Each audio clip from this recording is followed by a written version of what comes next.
Bueno, antes de nada, para ir rompiendo el hielo un poco, ¿cuáles de aquí os consideráis que sois de ciencias? Levantad la mano. ¿Y de letras? Vaya, habéis caído todos en la trampa porque la división esa es un poquito antigua. Mejor ya la vamos a ir quitando. Yo vengo a contaros varias cosas. Primero me presento. Bueno, yo soy periodista, básicamente. Me molesta un montón que me presenten como bloguero o cosas así. Me enfado incluso. Porque a lo que yo me dedico y de toda la vida es a contar historias, a contrastarlas y a hacer periodismo, ¿vale? Luego el ámbito de la divulgación ha sido un poco sobrevenido, o más bien sobrevenido por mi pasión por estas buenas historias, digamos, y por mi afición a la ciencia. Estamos ahí hackeándolo.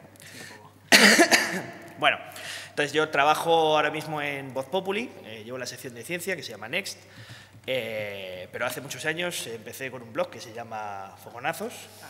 ¿Cómo punto? .es. Vale. Bueno, tampoco vamos. Abriendo pestañas, ¿vale? Vamos a usar la imaginación, tampoco hace falta que lo veamos todo en vivo y en directo. Os decía que empecé un blog hace 11 años que se llamaba así, Fogonazos, cuyo lema es Asombros Diarios, en el que yo pues cuento un poco las historias que me iban sorprendiendo y al final me terminé especializando en historias sobre todo de ciencia, ¿no? Luego también trabajo en radio, ahora estamos con el proyecto de la tele, hacemos un podcast, soy uno de los fundadores de Naucas, bueno, un montón de cosas.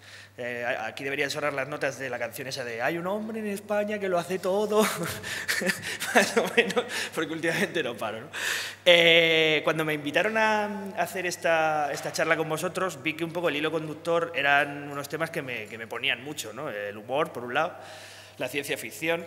Y pensando en la relación que tiene el humor con la ciencia, bueno, se me ocurrió una idea que quizás es peregrina, que quizá tenga algunas fallas, no la he pensado en profundidad, pero me acordé de un artículo que escribí sobre gente con el trastorno del espectro autista y por qué estas personas se enganchan mucho a los aparatitos electrónicos, sobre todo a raíz de un artículo que publicaron en The New York Times de una mujer que explicaba que su hijo hablaba con Siri. ¿Vale? Y eso me llamó mucho la atención, empecé a tirar del hilo, hablé con expertos aquí y me contaron que era bastante habitual y sobre todo también porque de alguna manera ellos necesitan cosas previsibles, ¿no? Moverse en entornos como por ejemplo ver una y otra vez una película. Había una historia muy bonita que contaban en un podcast que me encanta, que se llama Radiolab, en el que explican cómo un padre rompe la relación o rompe el hielo con su hijo, consigue comunicarse con él gracias a que el chico no hace más que ver la sirenita y el padre se comunica con él con los diálogos de la sirenita, es una cosa maravillosa. Bueno, aparte de esto, que me voy por los cerros de Úbeda, me comentaba Ricardo Canal, un experto en temas del espectro autista, que de alguna manera nuestro cerebro, y también el de las personas con este problema, es un predictor constante, o sea, estamos haciendo predicciones todo el tiempo, ¿no? Mientras estamos hablando, mientras yo estoy hablando, vuestro cerebro, sin daros cuenta, está intentando prever qué es lo que voy a decir a continuación. Y si digo algo inesperado es cuando se produce un choque, ¿no? Y él me contaba que de hecho en eso consiste fundamentalmente el humor. Hay un montón de visiones del humor y explicaciones teóricas, me imagino, pero esto me llamó mucho la atención y que por eso a muchas de estas personas era difícil conectar con cosas humorísticas porque no entendían dónde estaba la gracia. Y en realidad el humor, según él,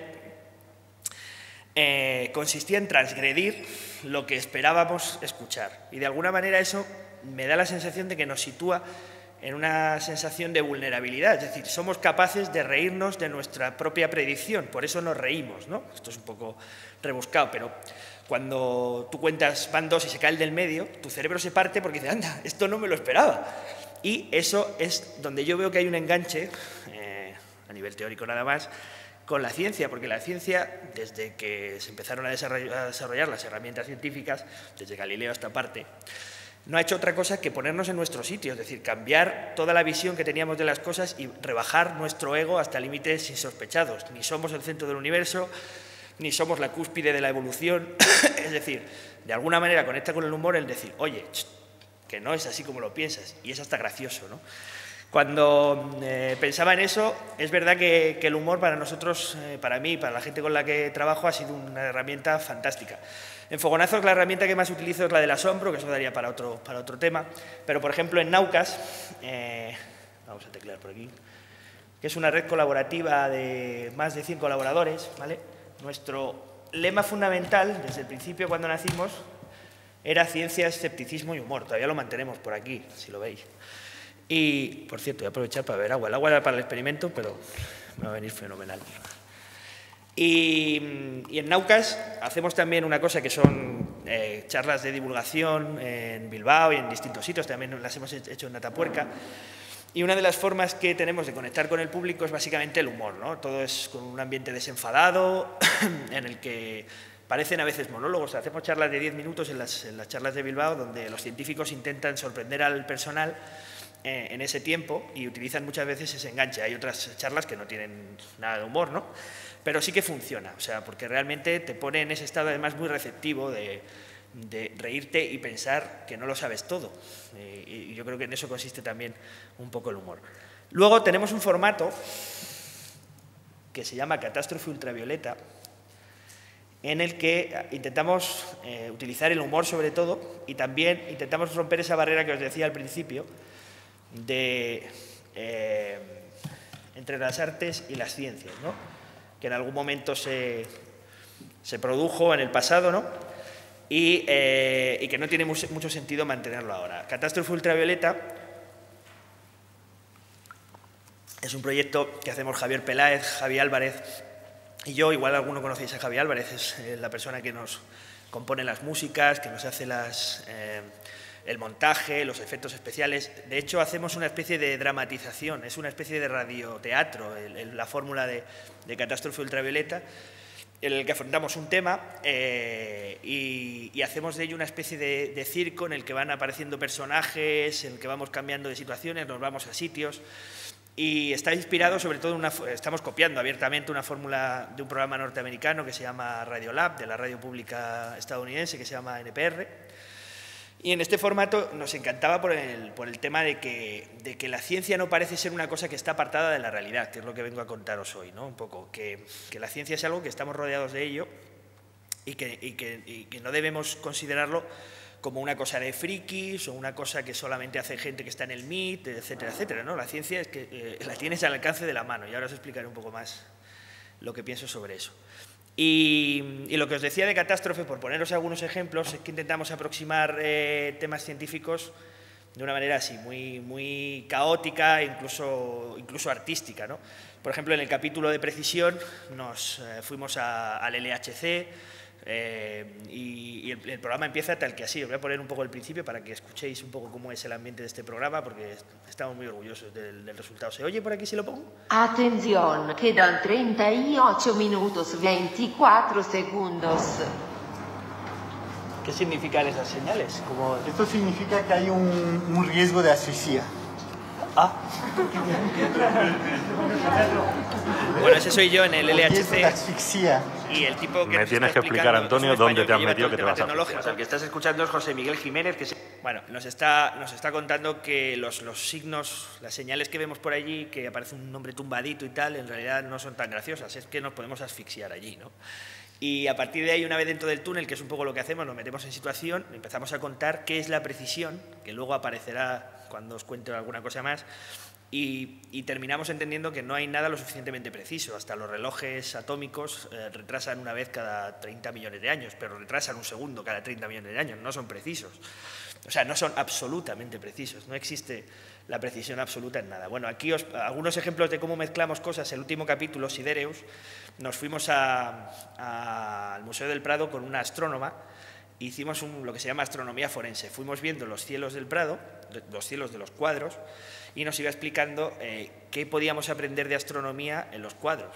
Realmente tenía muchísimo interés porque se ve además cómo evoluciona el conocimiento en los cuadros. El cuadro de Saturno devorando a sus hijos de Rubens aparece representado tal y como lo había visto Galileo, que pensaba que Saturno eran 3 puntos de luz. Él no había visto los anillos, no tenía todavía la perspectiva como para darse cuenta de que en realidad era un solo cuerpo con un anillo.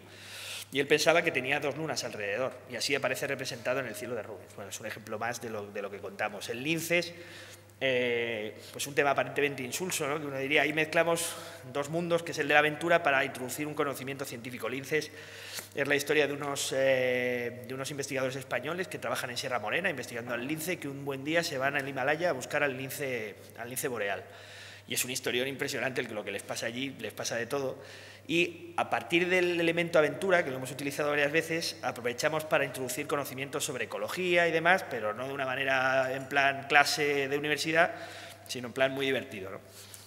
Y bueno, llegando ya a lo más reciente, que llevamos solamente 2 episodios, espera, voy a ir a fogonazos y de ahí ya. Es el programa de televisión española de la 2 que hemos estrenado, que dirige José Antonio Pérez, en la 2, que se llama Órbita Laica, ¿vale?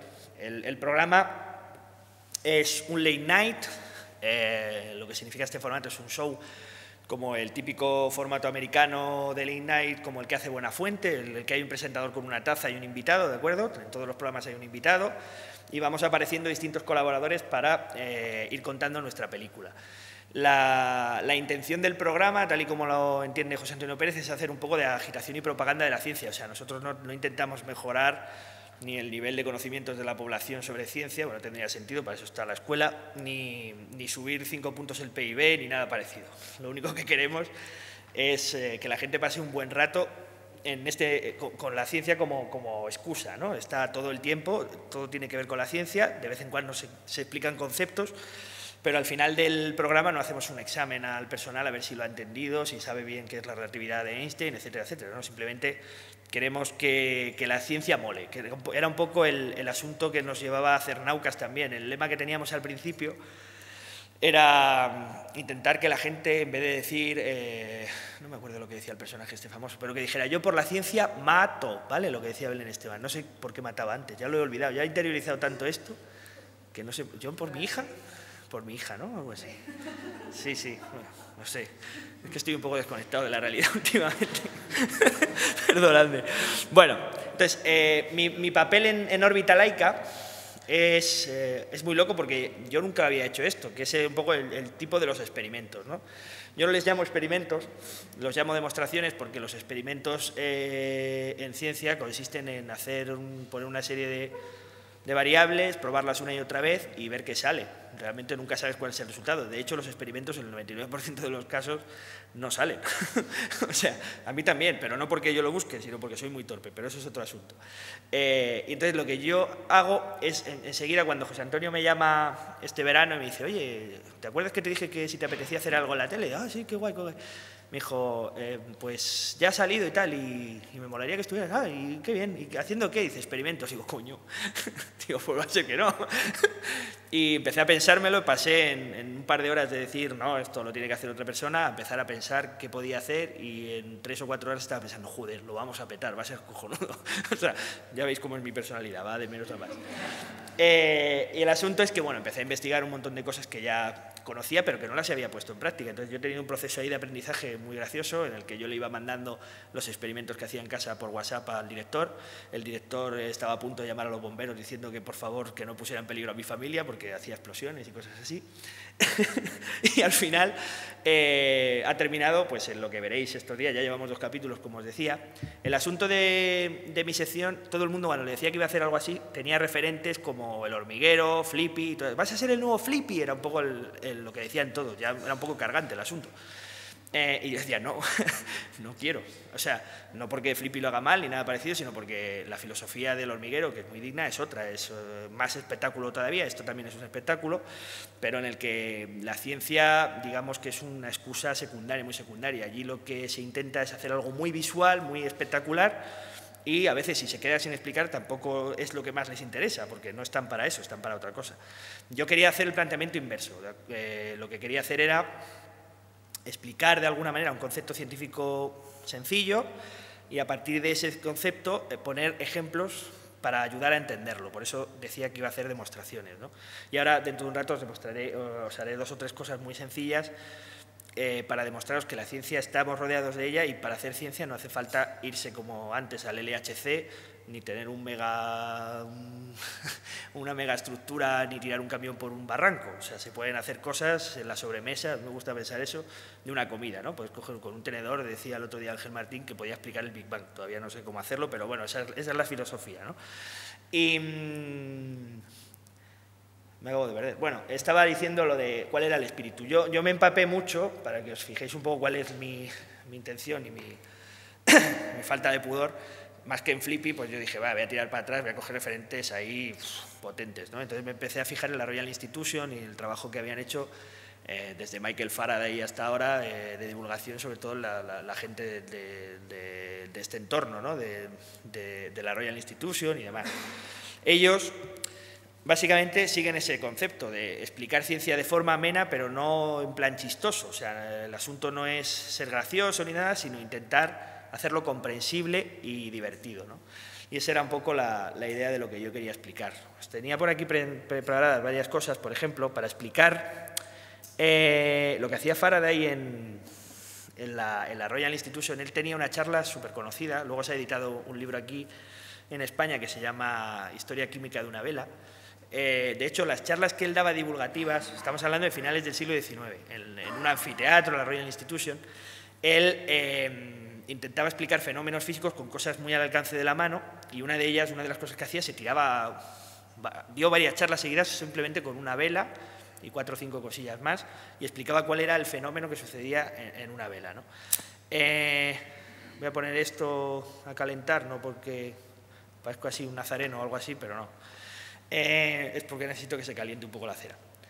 Entonces, lo que él explicaba era muy chulo en el sentido de que esto es un artefacto tecnológico fantástico, porque lo tiene todo. En realidad, fijaos la cantidad de años que ha durado este invento, como con una estructura tan sencilla en la que tenemos aquí el combustible, tenemos aquí una mecha, esto va ardiendo, y permite iluminar durante muchas horas de una forma muy barata, portátil y sencilla, ¿no?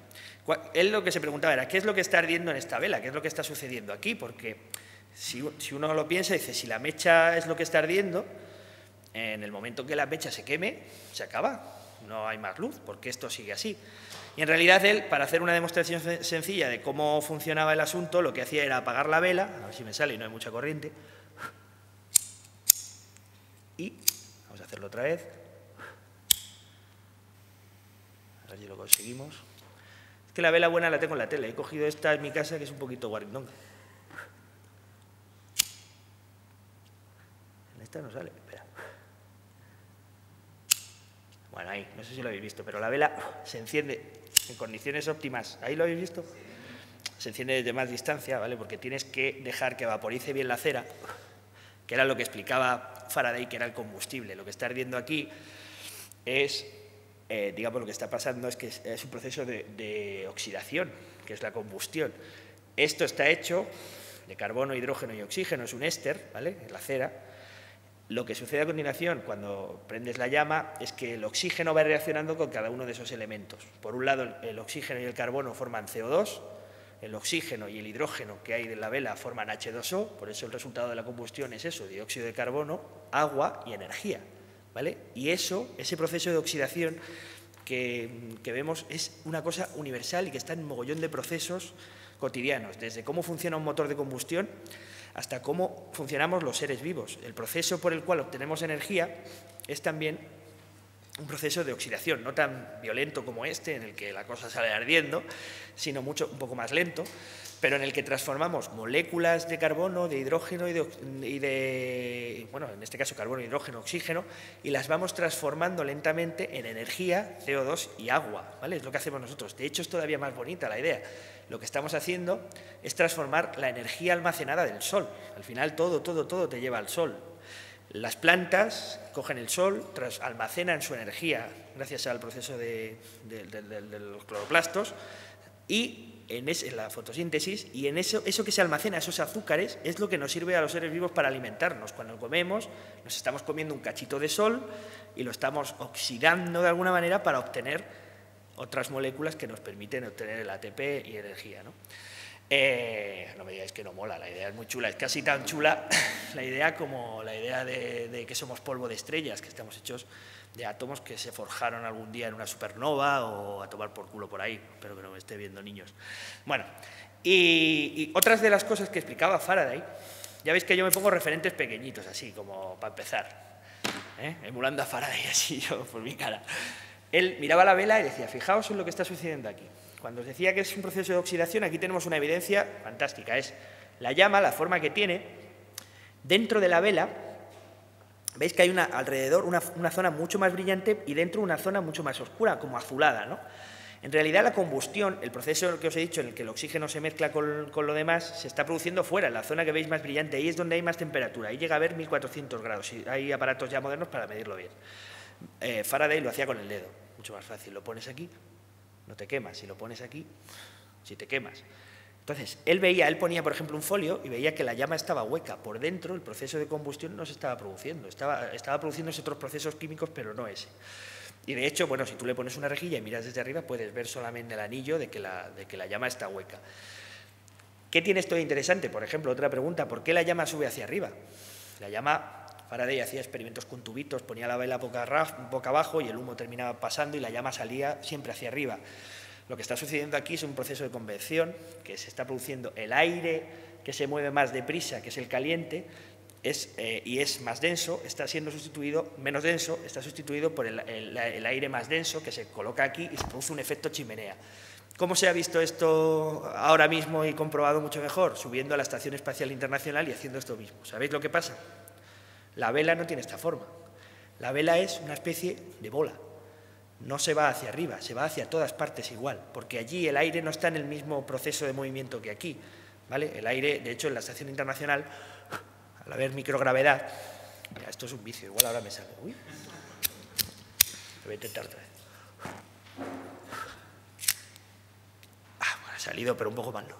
Un aplauso, por favor. Así respiro.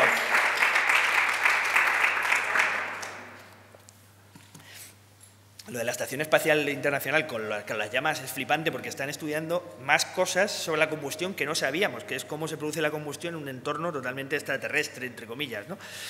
Y han visto que incluso que pueden hacer burbujas de llamas que se comportan como una especie de medusa que va haciendo así porque el proceso químico está como raro, ¿no? Porque de repente unas moléculas que andan por ahí del carbono no se han quedado bien con buena combustión, vuelven a reaccionar y la llama va haciendo así, ¿no? Como en una serie, como Bob Esponja, ¿no? Que van saliendo las medusitas por ahí.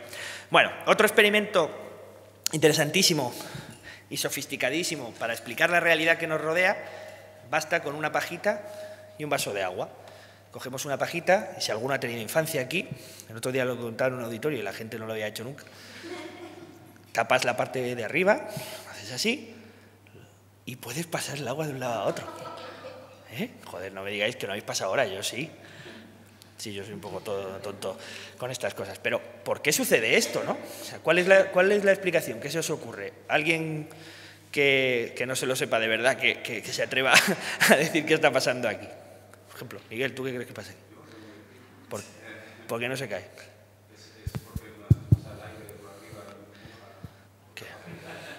Qué listo eres. Bueno, en realidad es parecido a eso. Otra cosa que vi el otro día en 3.14 me encantó. Os voy a hacer otra pregunta antes de explicaros eso.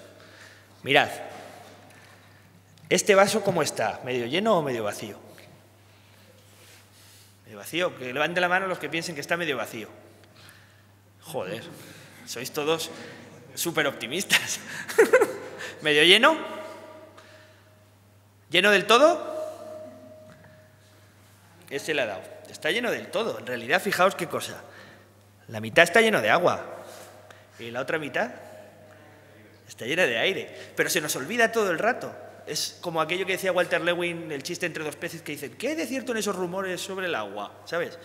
Estamos rodeados de un océano de agua que ejerce una presión de 10 toneladas sobre el pecho, 1 tonelada sobre el pecho. Imaginaos la cantidad de presión que estamos recibiendo y no se nos hunde el pecho por un motivo muy fácil, que es que tenemos la misma presión en el interior, pero si alguien nos hiciera el vacío de repente, quedaríamos estrujados como una lata de refresco, ¿no?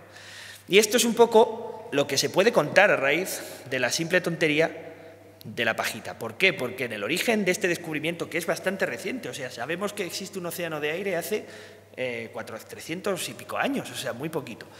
Empezó a entenderse o a sospecharse cuando se empezaron a hacer pruebas con bombas de extracción de agua y se veía que a determinada altura el agua ya no subía más.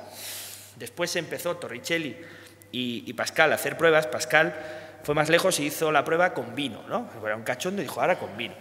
Y con mercurio. Y lo que vieron es que cogiendo tubos en los que subían el agua, o el mercurio, lo que fuera, subía a distintas alturas en función de la densidad del líquido, pero siempre tenía una relación, de manera que cuando subían además a una montaña, había algo ahí que estaba sujetando el agua y no sabían lo que era, o el líquido en ese caso. Y lo que estaba alrededor era ese océano invisible que no habían descrito todavía y que al principio los primeros antiguos, Aristóteles, que todo lo que dijo estaba mal, pensaban que lo que le pasaba a la naturaleza es que tenía horror al vacío, ¿vale? Y en realidad no era eso. Lo que está sucediendo en esta pajita es que yo estoy tapando por aquí y no se cae, no porque no circule el aire, que también, sino porque aquí hay un mogollón de aire que está empujando hacia arriba. ¿Creéis que si yo fuera a la Luna hiciera esto mismo funcionaría? No. ¿Pero por qué? No por la gravedad, no tiene nada que ver, sino porque en la Luna no hay atmósfera. En la Luna no hay una masa de aire impresionante que pare eso, ¿vale? Esa es un poco la idea. Y lo que quería explicaros es que con una simple pajita y un vaso de agua os puedo dar la coña en un bar mucho rato, ¿vale? Esa es la idea. Mis amigos ya esto ya lo han sufrido. El tercer experimento que os quiero hacer, y que es uno de los que hice el primer día en órbita laica, tiene que ver con la naturaleza de la luz, que es un tema precioso para estar horas y horas hablando. Prometo ser breve. Fijaos, antes de nada os quiero enseñar una cosa, que es una fotografía del espectro visible, ¿vale? Bueno, es muy difícil hacer el espectro visible a la perfección, pero para entendernos nos vale. El espectro visible es aquello que descubrió Newton cuando estaba haciendo pruebas con un prisma, ¿vale? Cuando veía que la luz solar entraba por un punto, pasaba por el prisma y se descomponía en todos estos colores. No en todos los colores, solamente en estos, que es lo que pasa en el arco iris. En el arco iris lo que estamos viendo es un fenómeno que se parece a ese del prisma, porque en realidad estás viendo la luz que da en un montón de gotitas muy pequeñitas en el horizonte o donde lo estés viendo, con un ángulo de 45 grados, y hacia ti se está produciendo una dispersión de la luz en esas longitudes de onda, que ahora os contaré un poco lo que quiere decir eso. Como veis, las longitudes de onda, bueno, para explicaros un poco lo que quería explicar el otro día en la tele, era que en la realidad estamos rodeados de una realidad invisible, o sea, vemos solamente un trocito muy pequeño de la realidad, que es este. ¿Sabéis lo que ocupa el espectro visible? En realidad son las longitudes de onda entre 400 y 700 nanómetros. Esto significa, el nanómetro es la milmillonésima parte del metro, que estamos viendo una parte de la realidad infinitamente pequeña. Todos los demás longitudes de onda que están a un lado y al otro nos la estamos perdiendo. Hemos aprendido a verla y ahí está una explicación muy bonita. Pero al principio no sabíamos lo que era. O sea, imaginaos lo que es comprender el mundo viendo solo ese trocito. Yo decía que era como si tuvieras una tele de 1 millón o 1 trillón de canales y solo vieras intereconomía, ¿no? Imaginaos qué idea de la realidad puedes tener. Bien, me he hecho un chiste, bien. Es como esto de humor, me siento mejor. Bueno, lo que os decía, había otro ejemplo que no hice porque la tele requiere ir con un poco de agilidad, pero lo habíamos preparado y todo, que es con una cinta de una película. ¿Os acordáis cuando las películas iban con películas, ¿no? Una cinta que tú vas sacando y si la extendiéramos, por ejemplo, de aquí a Moscú, eso podría ser el espectro electromagnético total. ¿Qué quiere decir esto? Lo voy a explicar más despacio. Hay ondas dentro del espectro que tienen kilómetros o millones de kilómetros. Puede haber ondas con una longitud de onda tan grande como la galaxia. No hay un límite ahí, no se sabe cuál puede ser, o sea, da igual. A partir de ahí, hasta que tienen unos 10 metros, bueno, eso serían las ondas de radio, ¿vale? Para explicarnos, son las que utilizan las televisiones para emitir y para hacernos resintonizar los canales de televisión periódicamente, ¿vale? Esas son por las que se pelean. Luego, a partir de ahí hacia abajo, hay otras ondas de 1 metro hasta pocos centímetros, se llaman microondas. Veis que el micro es un poco engañoso porque no son muy micros, son bastante grandes. En el microondas vuestro de casa, cuando ponéis a calentar la leche, las ondas, la longitud de onda de esas ondas suele ser pues unos 10-12 centímetros. De hecho, hay un experimento muy divertido para medir la velocidad de la luz con un microondas, pero eso lo cuento otro día, que es un poco lío. Y luego, a partir de ahí, empezamos a bajar y ya bajamos hasta las longitudes de onda antes del rojo, el infrarrojo, y después, bueno, el espectro visible, luego la luz ultravioleta y y ondas muy energéticas a partir de ahí, como los rayos X, los rayos gamma. Todas las ondas que suenen a rollo cómic de superhéroes, todas esas son las más energéticas y de mayor frecuencia, ¿vale? ¿Cómo se descubrió esto? Es genial la idea. Herschel empezó un día con lo mismo que hacía Newton, pero le puso termómetros, puso el espectro, hizo la expresión de la luz y puso termómetros para medir qué temperaturas tenían cada uno de los colores. Y cuando estaba aquí, puso uno que era el de control, como se pone en todo experimento, uno aquí, en este lado. Y cuando lo iba a mirar decía, coño, pero si este está mucho más caliente que el resto, ¿qué está pasando aquí? Y descubrió lo que en principio llamaron las ondas caloríferas, pero estaba viendo los infrarrojos, que es un tema maravilloso, o sea, de cómo descubrir la realidad. Y luego pasó algo parecido con las ultravioleta. En el experimento que se hizo después, Ritter creo que era, lo que vio fue que se le velaban como unas películas de fotografía cuando quedaban en esta parte del espectro, y eso es lo que estaba pasando, que era la luz ultravioleta. La luz ultravioleta es mucho más energética que esta, que tiene una longitud de onda mayor, y esta tiene una longitud de onda, o sea, una frecuencia mayor, y esta una frecuencia menor, ¿vale? Estas son más largas y estas son más chiquitinas, por dibujarlo así. Y aquí las luces ultravioleta, por eso os digo que son más energéticas, son las que nos hacen daño cuando nos da la luz solar. Bueno, y eso es como se descubrió, ¿vale? Y lo que yo el otro día intentaba explicar es que en realidad todo esto no existe. En realidad todo esto es una creación de nuestro cerebro. Las longitudes de onda están ahí, pero tenemos unos aparatos adaptados a eso que ven ese espectro visible que os he dicho. Ponía un ejemplo de una cifra, una cita una cosa que decía Richard Feynman, que a veces los genios tienen esto, que con una cosa que digan ellos se ahorran toda esta parrafada que os he dado yo. Lo que dice él es, imaginaos que somos un bichito en la esquina de una piscina. Nuestra percepción del mundo depende de las ondas que nos van llegando a medida que la gente se va tirando o van pasando cosas.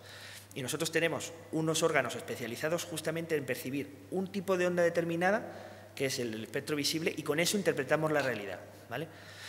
¿Qué es lo que yo intentaba explicar? Que en realidad tenemos una serie de células receptoras de colores, nosotros los humanos, que perciben 3 tipos de colores básicos, 3 tipos de ondas, de longitudes de ondas concretas, ¿vale? Que son los 3 colores primarios. Percibimos las ondas rojas, por decirlo así, las ondas verdes y las ondas azules, en el caso de que no seamos daltónicos, o en el caso de que no seamos cuatricromáticos, creo que se dice así, ahora ya no sé si lo he dicho bien, que es no es un trastorno, no llamarlo así. Hay personas que tienen este cambio genético, digamos, hay sobre todo una pintora en California que la tía se dio cuenta porque pintaba cuadros y llegó uno y dijo, oye, ¿tú ves normal? O sea, háztelo mirar, o sea, esto tiene muchos colores, esto no es normal. Fue a que le hicieran pruebas en alguna universidad de California, ¿no? Allí, y dijeron, coño, si tienes 4 tipos de receptores de color. Hay unas cuantas personas en el planeta Tierra que tienen esta modificación y ellos ven la realidad de manera distinta. Por eso esto entronca también con el hilo conductor de estas charlas, que es el de la ciencia ficción. ¿Qué es la realidad y qué es lo que vemos? Bueno, en realidad esto es un poco Philip K. Dick, la realidad es un poco relativa, puede ser lo que estás viendo, puede ser una recreación, puede haber gente que no vea exactamente lo mismo que tú, de hecho ninguno vemos exactamente lo mismo, porque nuestras células fotorreceptoras no están graduadas exactamente igual, algunos vemos el rojo en un espectro, en un rango determinado y otros un poquito menos. De hecho las chicas, esto que digo suena muy así como sexista, pero hay pruebas hechas con experimentos de doble ciego y serios que han visto que ellas, no ya por un tema cultural ni nada parecido de haber aprendido, no, ponen colores, por ejemplo, globos de 8 tonos de azul y ellas son capaces de distinguir entre distintos tonos y nosotros somos malos de cojones, o sea, no distinguimos mucho peor que ellas. Igual hay otras pruebas hechas en las que también el cerebro del hombre es ligeramente distinto en otras cosas, como en el pensamiento espacial y cosas así, pero que no sirva para alimentar el tópico de que ellas no se orientan con los mapas y demás, porque entonces me cae a mí la del pulpo. Pero hay pequeñas variaciones y en los colores vosotras sois mejores, o sea, en general. Se hacen pruebas sin tener en cuenta las personas que lo hacen, si son chicas o chicos, se ve luego el resultado, se comprueba y se dice, coño, pero si ven mejor ellas en este cachito del espectro, ¿no? Bueno, lo que os iba, qué bueno poder expandirse, por la tele tengo que ir a toda hostia.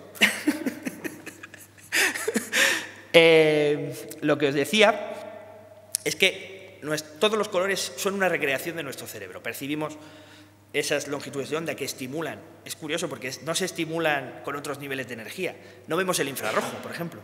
Y otros, la libélula, por ejemplo, otros insectos y demás sí que lo ven. O las serpientes ven en un espectro o en otro. Nosotros vemos esos tres colores y con eso fabricamos toda la realidad. ¿Qué quiere decir esto? Pues que funcionamos, por poner un ejemplo, como una televisión. La televisión hace exactamente lo mismo. El sistema RGB consiste en eso. Es muy poco práctico que nuestros ojos tuvieran receptores para todos los colores posibles. Imaginaos qué ojos teníamos que tener, unos ojazos así de grandes. Es mucho más práctico tener unos ojos que capten las tres longitudes de onda y a partir de ahí interpretar qué es lo que está sucediendo. Eso es lo que hace la tele. No puede generar un color como el marrón, pero puede combinar rojo, azul y verde para que veamos eso que entendemos por marrón. Pero en la realidad también no existen algunos colores. O sea, no existe una longitud de onda, por ejemplo, del rosa, ni una longitud de onda del marrón. Existen estas que estáis viendo aquí en el espectro, las que están en el arco iris. Pero en el arco iris no puede salir un arco iris, imaginad, gigante, en el que aparezcan 85 colores. Siempre aparecen los mismos, ¿no? Y es porque esas son las longitudes de ondas. Cuando la luz rebota sobre un objeto, la luz blanca, la luz del sol o la luz que hagamos con una bombilla que tenga luz blanca, cuando rebota, esas longitudes de ondas que vienen de un objeto rosa, por ejemplo, en este caso voy a decir rosa por magenta todo el rato, ¿vale? No es lo mismo, pero decir magenta queda súper redicho y rosa lo entiende más gente. No hay una longitud de onda del magenta que te dé en el ojo y tú veas magenta, no, lo que hay es un objeto que rebota cierta cantidad de luz en el espectro del rojo, cierta cantidad verde y cierta cantidad azul, y con eso se modula y tú percibes algo, ¿vale? El experimento o la demostración que yo hice el otro día se hace muy sencilla con 3 linternas hackeadas a las que hemos puesto unos filtros especiales para LED. Parece una chorrada, pero no veáis, para encontrar el modelo justo de bombilla, o sea, de linterna LED que sirve para hacer esto, que yo pensaba, va, con cualquier linternita me pongo a hacerlo, además no necesito filtros especiales, meto ahí un poco de celofán rojo, verde y azul y ya me sale. Tuve que hablar al final ya me rendí, claro, no era capaz de hacerlo, hablé con el investigador de la BBC, o sea, un divulgador que se llama Steve Mole, que nos estará viendo, un saludo Steve, que fue el que me dio la receta, me dijo, vete hasta por estas linternas y utiliza estos filtros que solo hace un fabricante en el mundo, que se llama Lee, y coge este, porque ya he probado todos, porque no es exactamente el rojo puro el que vas a encontrar, sino que tiene que ser el violeta, macarena, no sé qué, número 8, ¿no? O sea, no era tan fácil. En lo que explicaba él, no sé si podemos bajar un poquito las luces, y si me veis ahí bien, fijaos en el espectro, ¿vale? El espectro, las ondas más largas, en realidad se suele representar al revés. Se suele representar el azul a este lado y el rojo a este. Yo lo pongo así porque se entiende mejor. De aquí vienen las más largas, las más cortas, y tenemos rojo, verde y azul, ¿vale? Es un poco lo que... Un día me va a salir a la primera. Lo que podéis ver aquí son 3 colores puros. Mira, ¿dónde lo ponemos? Vale. Antes lo habéis bajado, ¿no? Sí. Vale. Bueno, tenemos esto. ¿Qué es lo que sucede con nuestra visión? ¿Vale? Simplificando un poco. Cuando nosotros vemos un objeto que mezcla estos 2 colores, ¿me lo puedes sujetar? Porque ese si no... Sí, vale. Estaba apagado, ¿no? Hola. Bueno, tenemos estos 2 colores con diferentes longitudes de onda, estos 3 colores. Cuando juntamos los que están uno al lado de otro, la mezcla nos da un nuevo color, en este caso el amarillo. ¿Esto qué quiere decir? Que cuando nuestro cerebro ve un objeto de color amarillo, le están llegando longitudes de onda del verde, que estimulan los conos del verde, longitudes de onda del rojo, que estimulan esos conos, y activa ambos a la vez y le sale amarillo. Cuando le llega un objeto, está viendo un objeto que tiene longitud de onda de azul y longitud de verde, vemos otro color, que es el cian, ¿vale? Este azul clarito tan chuli. Bueno, ¿qué pasa cuando juntamos todas? Fijaos, esto es la luz.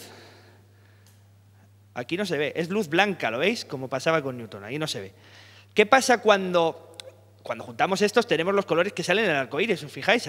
Esto sería parecido a un arco iris. ¿Qué pasa cuando juntamos los 2 extremos? Es decir, cuando vemos un objeto que estimula con longitudes de onda del azul y longitudes de onda del rojo y se juntan, lo que nos sale es un color que no existe, como no existen otros tantos, pero en este caso es guay, porque es el magenta, ¿vale? El magenta es una recreación de nuestro cerebro. El resto de colores también son una combinación de estímulos por longitudes de onda, pero el azul estimula los conos azules, el verde estimula los verdes, el rojo estimula los rojos, el amarillo estimula los rojos y los verdes y sale amarillo, y el azul y el verde estimula estos dos, ¿no? O sea, el cian. Pero cuando juntamos los dos extremos, debería salir verde, en teoría, ¿no? Porque antes la regla era esa, era el del medio. Pero no hay un no verde, lo que hay es magenta, ¿vale? Esa es la idea. Bueno. ¡Tarán! Esto es un ejemplo de que veáis que con una cosa bastante sencilla se pueden explicar un montón de fenómenos físicos de la naturaleza interesantes. Esto, por ejemplo, es el espectro tal y como lo vemos las personas que no tenemos un problema de daltonismo, ¿no? Pero fijaos, esto mismo, hay varios tipos de daltonismo. Unos tienen un problema con los receptores del rojo, otros con los receptores del verde y otros con los del azul. Los receptores del rojo ven así. Los que tienen problemas de daltonismo, que tienen problemas con la recepción del color rojo, lo ven así. Los que tienen el problema del color verde lo ven así, muy parecido. Y los que tienen el problema de color azul, que son muy pocos, lo ven así.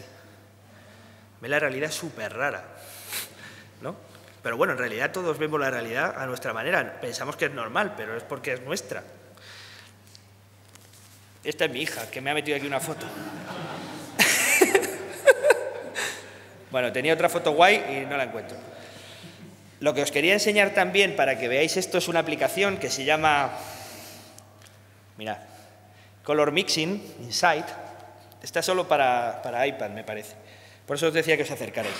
Es súper chula porque tiene los 3 canales, que son estas 3 variables, y puedes construir en este círculo que sale el resultante todos los colores del espectro. O sea, es una pasada. Puedes hacer el marrón, puedes hacer cualquiera. Y eso es un poco como funciona el ojo. ¿Y qué pasa? Este es el... Vamos a ponerlos todos a saco. Reset. No me deja. Ahora se ha roto ahí. Vale. Los ponemos todos. ¿Y qué pasa cuando quitamos el verde? Nos sale rosa.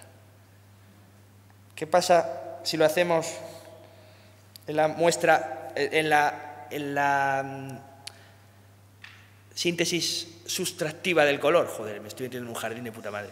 Porque estos son los colores de la luz, pero ¿qué pasa en las cosas que se reflejan? Es justamente al contrario. Tiene otra función aquí, donde allí, en esa síntesis, los colores fundamentales ya no son el rojo, el verde y el azul, sino cian, magenta y amarillo. ¿Vale? Que mucha gente me decía por Twitter, los primarios no son esos. Digo, joder, si tuviera que explicártelo. Cuando quitamos, en este caso, este y este, ¿qué nos sale? Rosa. Bajaros la aplicación, es una pasada, puedes estar horas ahí dándole y creando colores nuevos. Un aplauso, por Dios, dadme un poco de ánimo. Lo que quería mostraros también es que todavía es más complicado, y esto es una cosa de la divulgación muy chula, que es el tema del rigor y la profundización de las cosas. En televisión no se puede llegar muy lejos, tienes que contar cosas rápido, más o menos amenas, que las entienda todo el mundo, no te puedes meter en fregados. Luego mis compañeros de Naucas me echaron broncas por decir alguna cosa que no era exactamente así. El no ver, decir que es un no verde no es correcto del todo, porque no es exactamente así, pero esos matices es muy difícil ponerlos en televisión, y yo tampoco quiero, no estamos en una clase de física, yo lo que quiero es que la gente entienda algo, se lo pase bien y que le pique la curiosidad y luego siga por su cuenta. Quería enseñaros que el tema es todavía más difícil, porque en la retina del ojo humano tenemos, como os digo, 3 receptores, pero es que casi no tenemos receptores azules. O sea, son minoritarios. En esa foto se ve, están tintados a posta para ver cuáles son cuáles, y en realidad, en concreto en la fóvea no hay azules. En la fóvea, que es la zona de más precisión, en realidad es más complicado. Estamos construyendo la realidad de los colores no con 3 colores, sino con 2. El azul también se lo inventa el cerebro. Es un poco la idea que os quería explicar. Bueno, básicamente os quiero resumir cuál es la intención del programa, que como os decía, no es ser una clase universitaria, sino hacer un poco que la ciencia esté de moda, que la gente hable de ella. Eso pasa en otros sitios, o sea, no es... Es posible que que no lo consigamos y que sea un formato fallido y que haya otras cosas que se puedan hacer mejor o que no seamos los ideales y demás, pero la idea es por lo menos intentarlo. El concepto que a mí me gusta mucho y que creo que es el que José Antonio ha querido aplicar aquí es uno que comenta que se inventó mi compañero Surso Mariño, que es un neurocientífico, que es el de emboscada científica. ¿Qué quiere decir esto? Bueno, él lo creó porque empezó a ir por los bares con un amigo que es actor. Se metía en un bar donde la gente estaba a su bola y de repente hacían un show científico, se levantaban y empezaban a hablar de Darwin, por ejemplo, ¿no? Sin que la gente se lo esperara. O sea, era como, coño, ¿y estos tíos qué coño están contando? Y, sorprendentemente, la gente no se iba, sino que se quedaban y terminaban pasándoselo pipa con una charla que iba de ciencia, que ellos no habían ido voluntariamente a verla, porque el problema que tenemos con este tipo de actos es que suelen ser los convencidos, hablamos entre nosotros siempre, hablamos para nosotros. Y esto era, no, vas a un sitio donde nadie se lo espera y vas ahí en plan guerrillero, te pones a hablar de ciencia a ver qué pasa, hay que echarle un par, ¿no? Y funcionaba, era fantástico. Y esa es la idea, la televisión es un sitio ideal para hacer eso. Hay distintas capas de divulgación, por eso cuando algunos se muestran críticos de es que esto no es riguroso, es que a lo mejor se podía haber profundizado más. Es que, claro, se pueden hacer muchos tipos de divulgación y todas son compatibles. Se puede hacer desde un catástrofe ultravioleta, que es una cosa que aspira no a ser mayoritaria, sino a despertar la curiosidad en los que ya más o menos tienen algo de curiosidad por las cosas. Se puede hacer un Naucas, donde las cosas, hay artículos de todo tipo, desde el que va para todos los públicos hasta artículos especializadísimos que no te los publicaban ni en Nature porque te pasas de rosca, ya de especial. Y se puede hacer televisión para mucha gente con un cierto nivel y con rigor, las dos cosas. Pero el rigor es como lo que os hablaba el LHC antes. No existe la precisión absoluta, ni la realidad es una cosa definida absolutamente. Está el ideal de lo que es el rigor 100%, o sea, la precisión 100%, y luego te puedes acercar con distintos sigmas, dicen los científicos, con grados de error. Puedes estar a 1 nanómetro de la precisión total, o puedes estar a 50 metros, que también los hay, o moverte a unos centímetros, ¿vale? Pero en el sitio justo, si no, no hay Dios que hable. O sea, tú no puedes hablar con el rigor absoluto porque siempre va a haber alguien que te va a decir no, porque a eso le puedes añadir otro cero, ¿vale? En la precisión se mide por el número de ceros. En ciencia vale una cosa así sólida, tipo bosón de Higgs, cuando le metes 7 o 8 ceros, ¿no? Pero siempre podría llegar alguien y decir, no, hombre, ahí falta otro cero de precisión. Y eso, imaginaos que lo aplicáramos a la vida cotidiana, ¿no? Es que ha dicho lo del color rosa, no, hombre, pero espérate, te faltan 3 ceros, tendrías que haberlo dicho con tal término, con tal... No, coño, así no se puede hablar, es imposible. Y bueno, y otra cosa, hablando y entroncando, y ya termino con lo que os decía al principio del humor, que nos coloca, que es una cura de humildad, es decir, que nos coloca en una posición en el mundo como la ciencia de no somos la releche, sino que estamos por aquí de paso y somos un puntito más microscópico en el universo. El asunto de la divulgación pasa exactamente igual. Nos creemos que nos estamos inventando cosas y está todo hecho desde hace mucho. Yo, mientras me documentaba para hacer los experimentos, ya habéis visto que me remonté a Faraday, me di cuenta que había muchas de las cosas, esto de la vela se hace constantemente en trucos y tal, y en demostraciones, y nadie se acuerda de Faraday ya. Muchas de las demostraciones las contó en un libro, en una serie de libros fantásticos, Jacob Perelman, que os recomiendo que busquéis referencias de él, en unos libros de física recreativa, y ojeándolos otra vez, yo los había visto en su día, pero volviendo a repasar, dije, joder, si está todo aquí. Me pasa lo mismo cuando empiezo a hablar de cualquier tema de divulgación y veo que ya lo había escrito Asimov mucho mejor que lo que tú quieras hacer. O sea, lo de Asimov es una cosa increíble. Vayas donde vayas, te encuentras algo que había escrito él y que era fantástico, ¿no? Y otra cosa que me deja totalmente loco es que la divulgación moderna, esto de Cosmos, de los dibujitos y las animaciones para explicar cosas, los muñecos y tal, ya estaba hecha en los 50. Hay una serie de películas que hizo Frank Capra, que es muy sospechado para el que no sepa la faceta de ver Frank Capra de divulgador, porque él además era científico y tenía esa... le gustaba contar cosas de ciencia. Hizo una serie de películas para la Bell, para una compañía telefónica, que eran de divulgación, en las que había todos los elementos de la divulgación moderna. Había muñecos tipo Muppets, tipo Barrio Sésamo y demás explicando cosas. Había videográficos en los que, por ejemplo, hay una muy famosa que es sobre el caso del ladrón de electrones de los rayos cósmicos, el misterioso caso de los rayos cósmicos, que está subido en YouTube íntegro, donde cuentan cómo se descubrieron los rayos cósmicos como si se tratara de un atraco a un banco, donde van robando electrones y demás. Y los tipos, hay 3 muñecos en el plató y 2 tipos explicando. Los 3 muñecos son Dostoyevsky, Dickens y Edgar Allan Poe, creo. Y son los que discuten entre ellos y luego van viendo dibujitos de cómo los ladrones de electrones entran al banco. O sea, una cosa súper moderna y fantásticamente hecha. Y entonces, lo que os decía, que hay muchas cosas muy buenas ya hechas y no te vas a inventar la fórmula de la Coca-Cola de la noche a la mañana. Así que, si esto no funciona, se probará de otra manera y lo importante es tener un poco de humildad para intentarlo. Y ya está, eso es todo.